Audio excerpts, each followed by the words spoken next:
Hello கண்மணிஸ், எல்லாரும் எப்படி இருக்கீங்க? நான் ரொம்ப சூப்பரா இருக்கேன். நீங்களும் நல்லா இருப்பீங்கன்னு நம்புறேன். இந்த வீடியோல ரொம்ப இன்ட்ரெஸ்டிங்கா ஒரு ஸ்வீட் ரெசிபியும், எங்க வீட்டு கிருஷ்ண ஜெயந்தி நாங்க எப்படி செலிப்ரேட் பண்ணுவோம்னு தான் சொல்லி காமிச்சிருக்கேன். அன்னைக்கு சாட்டர்டே ஈவினிங் வந்துட்டு வாக்கிங்லேயே கிளம்பியாச்சு. கிருஷ்ண ஜெயந்திக்கு தேவையான ஜாமான்லாம் வாங்கலான்னு. போகிற வழியிலேயே ஒரு டீ குடிச்சிட்டு சிக்னல் கிளாஸ் பண்ணும்போது இந்த ஹார்ட்டை பார்த்தோன்னே மனசுக்குள்ள அப்படி ஒரு மகிழ்ச்சி. நாங்கள் எப்போவுமே வந்து ஸ்நாக்ஸ் வாங்குற கடையில் வந்துட்டு கிருஷ்ண ஜெயந்திக்கான ஜாமானமும் வாங்கியாச்சு. எல்லாரும் வாங்கக்கூடிய பொரி உருண்டை, அச்சு முறுக்கு, தட்டை, சீடை, இனிப்பு சீடை, கார சீடை, முறுக்கு இதெல்லாம் தான் நாங்களும் வாங்கியிருந்தோம். எக்ஸ்ட்ரா வந்துட்டு இந்த வாட்டி நான் வந்துட்டு தேன் மிட்டாய் வாங்கியிருந்தேன். கொஞ்சம் வந்து வைக்கலாமே அப்படி சொல்லி தோணியிருந்தது. மோஸ்ட்லி எங்கள் வீட்டில் எங்கள் அத்தை வந்து எல்லாமே வந்து செஞ்சு தான் படைப்பாங்க. எனக்கு இன்னும் அந்தளவு செய்ய தெரியாது. நான் இப்போ தான் கொஞ்சம் கொஞ்சம் கற்றுட்ருக்கேன். இந்த இயர் வந்துட்டு எனக்கு செய்கிற அளவுக்கு எனக்கு டைம் இல்லை. ஸோ அதனால் வந்து எல்லாமே வந்து கடையில் வாங்கியாச்சு. இது கூட எக்ஸ்ட்ரா வந்துட்டு இந்த ஃபுட் கலர் வாங்கியிருந்தேன். இது எதுக்காகன்னு சொல்லி லாஸ்ட்டில் சொல்கிறேன்.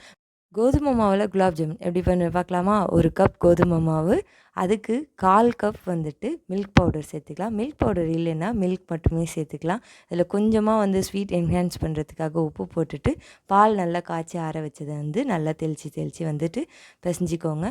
அது கூட 1 ஸ்பூன் நெய் விட்டு நல்லா பிசைஞ்சு இந்த மாதிரி சாஃப்டாக வந்துடும். அதை எடுத்து ஓரமாக வந்துட்டு கொஞ்சம் நேரம் ரெஸ்ட்டு விட்டுருங்க. நெக்ஸ்ட்டு வந்துட்டு சுகர் சிரப் தானே, 2 கப் சுகருக்கு வந்துட்டு 2 1/2 கப் வந்து தண்ணி விட்டு நல்லா வந்துட்டு அதை வந்துட்டு பாகுபதம்லாம் இல்லாமல் காய்ச்சிச்சு. அதெல்லாம் வந்து குலோப் ஜாமுன் பண்ணுற எல்லாருக்குமே அது தெரியும் தான். இதில் வந்துட்டு ஏலக்காய் பவுடரும் ஃபுட் கலர் வந்துட்டு ஆப்ஷனலாக நான் வந்து சேர்த்துருக்கேன். வேணும்னா நீங்கள் சேர்த்துக்கோங்க. அதுக்கப்புறம் நம்ம மாவு பிசைஞ்சு வச்சுருக்கோம்ல, அதை வந்துட்டு குட்டி குட்டியாக வந்துட்டு உருட்டி ஷேப் பண்ணி எடுத்து வச்சுக்கோங்க. அது எல்லாத்தையுமே ரெடி பண்ணிட்டோம்னா ஆஸ் யூஷுவல் குலோப் ஜாமுன் எப்படி பண்ணுவோம், எண்ணெயில் பொரித்து அதை எடுத்து அதை வந்து ஜீராவில் போடுவோம். அதே தான் இங்கேயும் அதே தான் பண்ண போகிறோம். நல்லா எண்ணெய் சூடானதுக்கப்புறமா உருட்டி வச்சுருக்க பால்ஸ் எல்லாத்தையுமே வந்துட்டு எண்ணெயில் சேர்த்து வச்சுட்டு, அது நல்லா வந்து வெந்ததுக்கப்புறமா வந்து அதை தனியாக எடுத்து நல்லா சூடு ஆறுனதுக்கப்புறமா ஜீராவில் வந்துட்டு கொஞ்சம் கொஞ்சமாக சேர்த்துக்க வேண்டியதுதான். ஒரு 4 ஹார்ஸ் வந்து ஊறினாலே வந்துட்டு குலோப் ஜாமுன் வந்துட்டு இன்ஸ்டன்ட் பவுடரை விட இது வந்து ரொம்ப ரொம்ப ரொம்ப டேஸ்டியாக இருக்கும். கண்டிப்பாக ஒன்ஸ் ட்ரை பண்ணி பாருங்கள். கிருஷ்ணரோட ஃபேவரட் ரசகுல்லா வந்து ட்ரை பண்ணிட்டு இருந்தேன். அது எப்போவுமே நான் ஆல்ரெடி பண்ணது தான். அதனால தான் எல்லாருக்கும் தெரிஞ்ச ரெசிபிங்கிறதுனால அதை நம்ம வந்து காட்டலை. எப்போவும் வந்துட்டு ஆஸ் யூஷுவல் பண்ண வேண்டிய நெக்ஸ்ட் வீக்குக்கான ப்ரிப்ரேஷனும் வந்து சைட் பை சைட் நடந்துகிட்டு தான் இருந்தது. மாவெல்லாம் அரைச்சி வச்சாச்சு.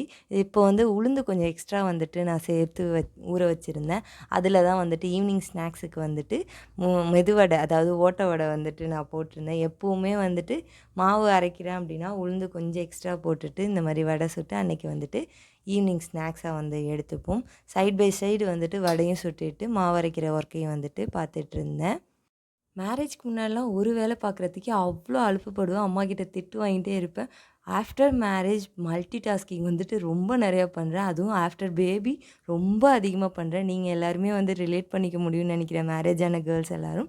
நைட் டின்னருக்கு வந்துட்டு மாவு சுத்தமாக காலியானதுனால இன்ஸ்டண்ட்டாக வந்துட்டு கோதுமை அடை தான் ரெடி பண்ணியிருந்தேன். அது எப்படி பண்ணுறதுன்னு பார்க்கலாமா? 1 கப் கோதுமை மாவு, 1 பச்சை மிளகாய் குட்டி குட்டியாக கட் பண்ணி போட்டிருக்கேன். 2 பெரிய வெங்காயத்தை வந்துட்டு பொடிசாக வந்து கட் பண்ணி சேர்த்துட்டேன். கருவேப்பிலை, இதில் நீங்கள் வந்துட்டு கேரட்டும் எக்கும் சேர்த்துக்கலாம். ரொம்ப ஹெல்தி கூட, டேஸ்டியாகவும் இருக்கும். அதுக்கப்புறம் பெப்பர் பவுடர் 1/2 ஸ்பூன் வந்துட்டு கரம் மசாலா சேர்த்துட்டு, தேவையான அளவு உப்பு சேர்த்துட்டு, கொஞ்சமாக வந்து ஜீரகம் சேர்த்து நல்லா வந்து தண்ணி விட்டு பிசைஞ்சு எடுத்துக்கலாம். இதுக்கு வந்து அடை தாங்கிறதுனால பதம் எதுவுமே கிடையாது. நம்ம நல்லா பிசைஞ்சு கையிலேருந்து விட்டோம் அப்படின்னா தானாக வந்துட்டு விழுற அளவுக்கு வந்துட்டாலே பதம் வந்துட்டு கரெக்டாக இருக்கும். அதை வந்து நம்ம தோசைக்கல்லில் தட்டி எடுத்துட்டாலே போதும். மாவு வந்து கையில் ஒட்டாமல் இருக்கிறதுக்கு நம்ம வந்து கொஞ்சமாக தண்ணியில் வந்துட்டு கையை நனைச்சிட்டு அதுக்கப்புறமா வந்து உருட்டி தட்டினோம் அப்படின்னா மாவு வந்து கையில் ஒட்டவே ஒட்டாது. நம்மளும் தோசைக்கல்ல ஈஸியாக வந்துட்டு பண்ணிக்கலாம். உங்களுக்கு தோசைக்கல்ல டைரெக்டாக பண்ண பயமாக இருந்தது அப்படின்னா வாழை இலையில் வந்துட்டு எண்ணெய் தடவி அதில் வந்து தட்டி எடுத்துக்கோங்க. ஈஸியாகவே இருக்கும். இது வந்துட்டு ரொம்ப ஈஸி, ரொம்ப ஹெல்தி. குழந்தைங்களுக்குமே கண்டிப்பாக கொடுக்கலாம். ஆனால் குழந்தைங்களுக்கு கொடுக்கும்போது பச்சை மிளகாவை ஸ்கிப் பண்ணிக்கோங்க. இது கூட வந்து தேங்காய் சட்னி, கார சட்னி, சாம்பார் கூட நல்லாயிருக்கும். ஆஃப்டர்நூனுக்கு வச்சது மீந்திருந்தாலே அதை வந்து யூஸ் பண்ணிக்கலாம். அப்புறம் நைட்டு வந்துட்டு மாக்கோலம்லாம் போட்டு நெக்ஸ்ட் டே வந்துட்டு கிருஷ்ண ஜெயந்திக்கு ரெடி பண்ணியாச்சு. மோஸ்ட்லி மாக்கோலம் போடணும் அப்படின்னா வந்துட்டு அதை நான் நைட்டில் தான் வந்து போடுவேன். ஏன்னா அப்போ தான் யாரும் வந்துட்டு மிதிக்க மாட்டாங்க. நெக்ஸ்ட் டே மார்னிங், அதாவது கிருஷ்ண ஜெயந்தி அன்னைக்கு காலையில் வந்துட்டு ஒரு 10 மணி வாக்கில் வந்து கால் வந்து வைக்கலாம் சொல்லிட்டு அரிசி மாவு அரைச்சிட்டு அதில் வந்துட்டு 1 ஸ்பூன் வந்துட்டு மைதா மாவு சேர்த்துட்டு ஃபுட் கலர் வாங்கியிருந்தேன் இல்லையா, அது வந்து இதுக்காக தான். அதையும் நல்லா மிக்ஸ் பண்ணிவிட்டு அதில தான் வந்து கால் வந்து பதிக்க போகிறேன்.